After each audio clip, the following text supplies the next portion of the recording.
Sağ olun. Can, çok hoş olduk sizinle. Var siz ne yapıyorsunuz? Tamam. Tamam oğlum, ne diyorsun? Çok sağ olun. Buyurun kapı. Kalbinizden almasın. Bu müvəqqəti ayrılıqda hər zaman bu dünyada sizi səbirlə saxlasın. Müvəqqəti. Hər şey müvəqqətidir. Müvəqqəti. Həmişə siz gəlin. Başımı qaldırım izin. Ürəklikləmiş ama. Baxdım formada. Ne bileyim ama. Bax sen yağlayırsan. Ben bilməmişdim. Ben o kadar yakışıyorum. Ben çok yakışıyorum. Ama ben baxıram. Neyinizə baxıram. Ben danışa bilmirəm. Ben istəyirəm.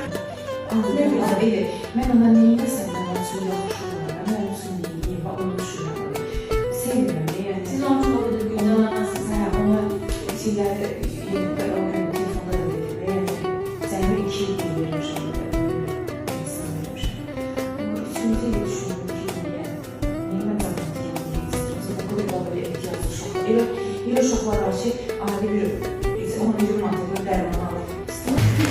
Babamızı görmüştüm internette. Sağ ol. Roza. Sana. Evet, gururumuzdur bize. Ay Allah. Saklayayım. Ne güzel sen. Saçların orada ne güzel. Nerede bıçakladı? Bir yerden olsa gel buraya. Tamam. Benim zor. Allah sizi hoşbəxt eləsin. Dekom gel. Bunlar siz. İşe götüreksiz ben bu. Roza. Zerrin abla. Numaralı gelirsən, hə? Adın nədir? Humayda gör, Zərri hardan almışsan mənə demir. Belə də mənə də gəlsin Zərri. Belə. Mənim də bu Zərri. Hardan tanıydın mı?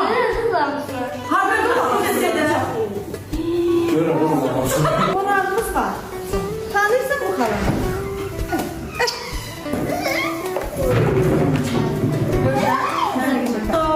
Şəhidimizdə alırsa can sağlığı.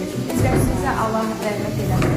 Məbləği də yox, 1000 manat deyək. Hə, 1000 manat. Məbləğ. Bunu Fatimə ilə Orxanın Ödül edirəm, təəssüf edirəm ki, gec gəlmişəm bura, amma yenə də gələcəm inşallah Allah. Gəlməyiniz bəs, gəlməyənlər Güzel. Bax. İşte qızlar qoyursun, deyil? Heç mənim qızlarım belə çəkmir, Roza. Hər tərəfli yanınızdayım, nə lazım olsa.